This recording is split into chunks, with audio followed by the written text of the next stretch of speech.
பாஜகவில் இணைந்தால் எம்பி பதவி என்ன செய்ய போகிறார் வைகோ அப்படிங்கிற கேள்வி வருது. ஏன்னா வைகோடைய மாநிலங்களவை உறுப்பினர் அதற்கான பதவி காலம் முடிவடைஞ்சிருக்கு. இப்போ மீண்டும் அவர் எம்பி ஆவாராங்கிறது கேள்விக்குறி. இந்த நிலையில தான் அவருடைய நாடாளுமன்றத்தில் அவர் பேசிய இந்த காலத்துக்கான கடைசி உரை, இப்போ இருக்கக்கூடிய எம்பியுடைய பதவி காலம் முடியக்கூடிய நிலையில் அந்த பதவி காலத்தினுடைய கடைசி உரை அப்படிங்கிறது அவர் ஆவேசமான உரையும் ரொம்ப முக்கியத்துவம் வாய்ந்த ஒன்றாக இருக்கிறது. வைகோ பொறுத்த வரைக்கும் பார்லிமெண்ட் டைகர் அப்படின்னு சொல்லுவாங்க. நாடாளுமன்றத்தில் ரொம்ப வீரமாக, ரொம்ப ஆவேசமாக, ஆக்ரோஷமாக பேசக்கூடிய ஒரு தலைவர் அப்படிங்கிறது பெருமைக்குரிய ஒரு வைகோ. அப்படிப்பட்ட வைகோ அவருடைய நாடாளுமன்றத்தினுடைய தற்போதைய பதவி காலத்தின் கடைசி நாள் ஆற்றிய உரையை நம்ம முதல்ல முழுமையாக பார்க்கலாம். மனித வாழ்க்கையில் அவர் வைகோ சொல்கிற விஷயம் இதெல்லாமே நாடாளுமன்றத்தில், மாநிலங்களவையில், மனித வாழ்க்கையில் நாம் தோல்வி, ஏமாற்றம் மற்றும் துரோகங்களை எதிர்கொள்ளலாம். ஆனால் அதற்காக நாம் கவலைப்பட தேவை கிடையாது. நான் ஒருபோதும் அடிபணியவோ அல்லது சமரசம் செய்யவோ மாட்டேன். தமிழ் ஈழ விடுதலைக்காக என்னுடைய வாளை உயர்த்துவேன் அப்படின்னு மாநிலங்களவையில் பிரியாவிடையின் போது வைகோ பேசியிருக்காரு. மாநிலங்களவையில் நடைபெற்ற பிரியாவிடையின் போது மறுமலர்ச்சி திராவிட முன்னேற்ற கழகத்தினுடைய பொதுச் செயலாளர் வைகோ ஆற்றிய உரை அப்படிங்கிறது, அந்த உரையை நம்ம முழுமையாக பார்க்கலாம். ஏன்னா ஒரு மிக முக்கியமான ஒரு தலைவர், அரசியலில் ஒரு முதிர்ந்த ஒரு தலைவர், அனுபவமிக்க ஒரு தலைவர், அவருடைய நாடாளுமன்ற தற்போதைய பதவி காலத்தின் கடைசி உரை அப்படிங்கிறதால அது முழுமையாக நம்ம பார்க்கலாம். அவர் பேசுகிறார், இந்த பெருமை மிக்க அவையினுடைய பணிகாலம் நிறைவடைந்த நிலையில் உங்ககிட்ட இருந்து விடைபெற எனக்கு வாய்ப்பளித்த இங்கே இருக்கக்கூடிய அனைத்து அரசியல் கட்சி தலைவர்களுக்கும் நாடாளுமன்ற உறுப்பினர்களுக்கும் என் நன்றியை உரித்தாக்குகிறேன். என் மீது எப்போதும் பாசத்தையும் மரியாதையும் காட்டிய முன்னாள் அவைத் தலைவரும் குடியரசு துணைத் தலைவருமான ஜெகதீப் தங்கருக்கு என்னுடைய நெஞ்சார்ந்த நன்றி. அவர் நீண்ட காலம் உடல் நலத்தோடு வாழ வாழ்த்துகிறேன். 1978, 1984 மற்றும் 1990 ஆண்டுகளில் இந்த பெருமைமிகு அவைக்கு என்னை தேர்ந்தெடுத்து அனுப்பிய கருணாநிதிக்கு என்னுடைய நன்றி மலர்களை காணிக்கையாக்குகிறேன். 2019 ஆண்டில் இந்த மேலவைக்கு என்னை தேர்ந்தெடுத்து அனுப்பியதற்காக தமிழக முதல்வர் மு.க. ஸ்டாலினுக்கும் என்னுடைய நன்றியை தெரிவித்துக் கொள்கிறேன். திமுகவில் முன்பு நாடாளுமன்ற கட்சி தலைவராக இருந்த முரசொலி மாறனால் வார்ப்பிக்கப்பட்டவன் நான் மேற்கொண்ட முயற்சியால் நாடாளுமன்றத்தினுடைய மைய மண்டபத்தில் அப்போதைய பிரதமர் வி.பி. சிங்கால் அம்பேத்கருடைய உருவப்படம் திறந்து வைக்கப்பட்டது என்பதை மகிழ்ச்சியுடன் தெரிவித்துக் கொள்கிறேன்.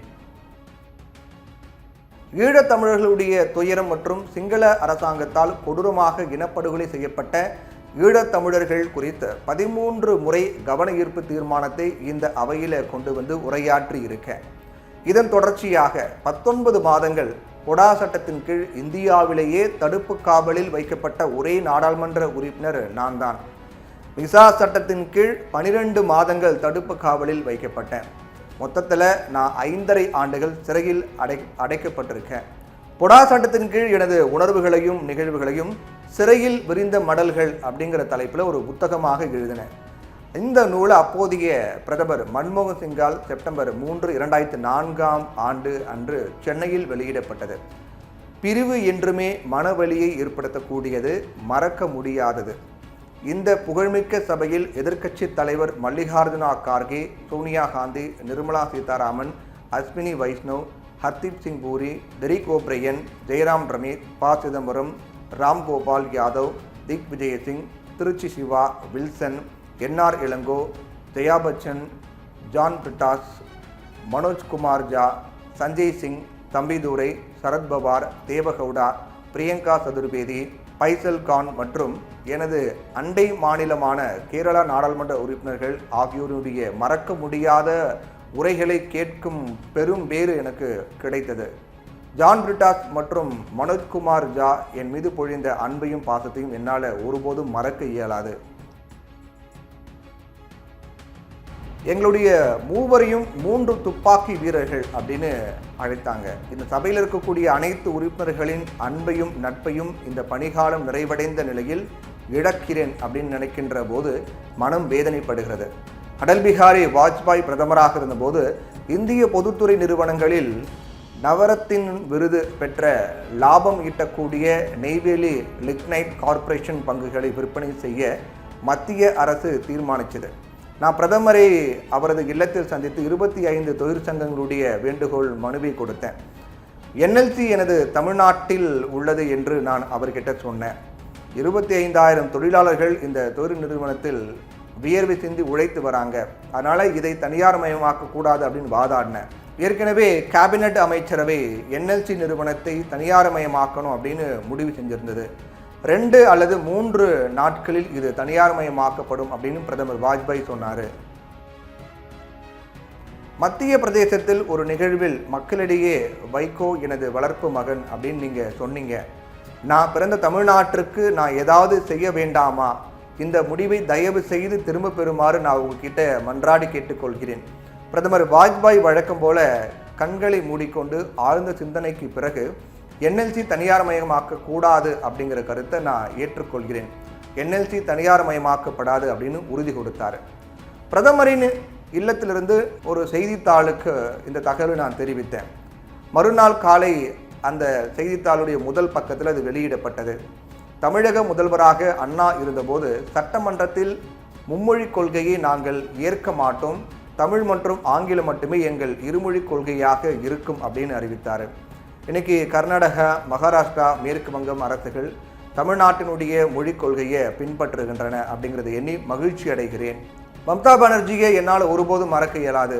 ஒரு நாள் பிற்பகல் நேரத்தில் பேசவிருந்த அவர் என்னை நோக்கி விரைந்து வந்து என்னுடைய கருப்பு சால்வையை கேட்டு வாங்கி, இன்று நான் பல எம்பிக்களோட போராட வேண்டும், இந்த சால்வை எனக்கு மன உறுதியும் துணிவையும் தரும் அப்படின்னு சொன்னாங்க. 2 நாட்களுக்கு முன்பு மம்தா பானர்ஜி ஹிந்தி திணிப்பு என்பது மொழியியல் பயங்கரவாதம் அப்படின்னு சொன்னாங்க. எனக்கு ஒத்துழைப்பு அளித்த நாடாளுமன்ற செயலாளர் மற்றும் அவரது அனைத்து குழு உறுப்பினர்கள் அனைவருக்கும் நன்றி தெரிவித்துக் கொள்கிறேன். கவிஞர் லாங் பெலோவினுடைய கவிதையை இந்த அவையில் இளம் உறுப்பினர்களிடம் மேற்கோள் காட்ட விரும்புகிறேன்.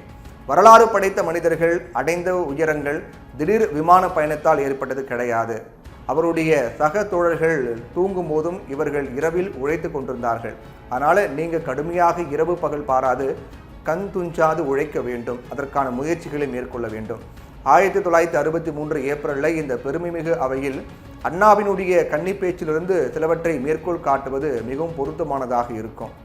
அவர் தனது கன்னி பேச்சில் நான் திராவிட இனத்தை சேர்ந்தவன் என்பதை பெருமையோடு தெரிவித்துக் கொள்கின்றேன். என்றால் திராவிடர்கள் ஒட்டுமொத்த தேசத்திற்கும் வழங்க உறுதியான, தனித்துவமான, வித்தியாசமான ஒன்றை பெற்றுள்ளனர் அப்படின்னு கருதுகிறேன்.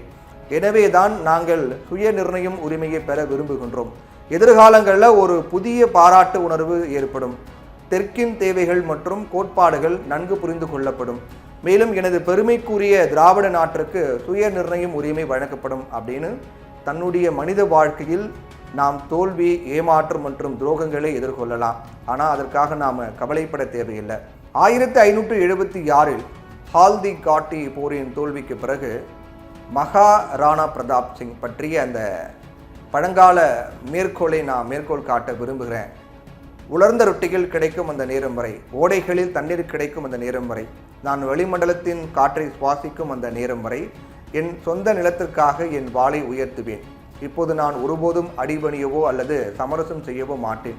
தமிழீழ விடுதலைக்காக என் வாளை உயர்த்துவேன் அப்படின்னு இப்போ பேசுனது எல்லாமே நாடாளுமன்றத்தில் மாநிலங்களவையில் திரு வைகோ பேசிய உரை. இப்போ பேசின எல்லாமே திரு வைகோ நாடாளுமன்ற மாநிலங்களவையில் உரையாற்றியதான் இப்போ நம்ம முழுமையாக அதை அப்படியே சொன்னோம். அவருடைய இந்த பதவிக்காலம் முடிவடைய இந்த நிலையில் அவருடைய இந்த பதவிக்காலத்தின் கடைசி நாள் உரை முழுமையாக நாம் அதை தெரிவித்தோம். மத்திய அமைச்சர் மற்றும் குடியரசுக் கட்சி தலைவர் ராம்தாஸ் அத்வாலே என்ன சொல்லியிருக்காரு, ஒரு முக்கியமான அரசியல் அறிவிப்பு ஒன்று பார்லிமெண்ட்டில் பேசும்போது சொல்லியிருக்காரு. மதிமுகவுடைய பொதுச் செயலாளரும் தற்போதைய ராஜ்யசபா எம்பியாக இருக்கக்கூடிய வைகோவின் பதவிக்காலம் முடிவடைந்திருக்கு. அதாவது பதவிக்காலம் முடிகிற அந்த தருவாயில் பேசிய அந்த வார்த்தைகள் இது எல்லாமே அவருக்கு மீண்டும் நாடாளுமன்ற உறுப்பினராக செயல்படும் வாய்ப்பு வழங்கப்படும் அப்படின்னு ராம்தாஸ் அத்வாலே தெரிவிச்சிருக்கார். அவருடைய எதிர்கால அரசியல் பாதை குறித்து பல்வேறு ஊகங்கள்லாம் வெளியாக கொண்டிருக்கின்ற நிலையில் பாஜக கூட்டணியில் வைகோ சேரும் முடிவை எடுப்பாராக இருந்தால் அவருக்கு மீண்டும் நாடாளுமன்ற உறுப்பினர் பதவியை வழங்கும் வாய்ப்பு இருப்பதாக மத்திய அமைச்சர் ராம்தாஸ் அத்வாலே தெரிவித்திருக்கார். வைகோ ஒரு சிக்கலான அரசியல் வரலாற்றுடன் கூடிய முக்கியமான தலைவர். அவர் பல தசாப்தங்களாக தமிழ்நாட்டு மக்களுக்காகவும் நாடாளுமன்றத்திலும் பல்வேறு பிரச்சனைகள் உறுதி மற்றும் வாக்குவாதங்களுடன் எடுத்து சொன்னவர். தற்போது அவருடைய ராஜ்யசபா பதவி முடிஞ்சிருக்கக்கூடிய நிலையில் எதிர்காலத்தில் எம்பி பதவியை தொடர விரும்பினால் பாஜக கூட்டணியில் சேர்ந்தாலே அவருக்கு அதற்கான வாய்ப்பு கிடைக்கும். அத்வாலே தன்னுடைய அரசியல் அனுபவத்தை முன்வைத்து வைகோவுக்கு நேரடியாக அழைப்பையும் விடுத்திருக்கார். பாஜகவோட இணைந்து பணியாற்றும் நபர்களுக்கு தேசிய அளவில் பல்வேறு வாய்ப்புகள் கிடைக்கும் அப்படின்னும் வைகோவுக்கும் அந்த வாய்ப்பு வழங்கப்படும் அப்படின்னும் அவர் தெரிவித்திருக்கார். இந்த கருத்து தமிழக அரசியல் ஒரு புதிய திருப்பங்களை உருவாக்கும் அப்படின்னே பார்க்கப்படுது. ஏன்னா மதிமுக தலைமை மற்றும் அதன் ஆதரவாளர்கள் இப்போ திமுக கூட்டணியில இருக்கக்கூடிய நிலையில வைகோவுக்கு பாஜக கூட்டணியில் இடம் தருவது ஒரு முக்கியமான அரசியல் மாற்றமாக விளங்கும். இந்த வேளை வைகோவுடைய எதிர்கால அரசியல் பயணம் பற்றி அவரே அதிகாரப்பூர்வமாக எந்த ஒரு கருத்தும் தெரிவிக்கல. மத்திய அமைச்சருடைய இந்த அழைப்பு வைகோவுடைய அரசியல் பயணத்தில் புதிய கட்டத்துக்கு வழிவகுக்க வாய்ப்புகள் அதிகம் இருக்குதா அரசியல் விமர்சகர்கள்லாம் சொல்றாங்க.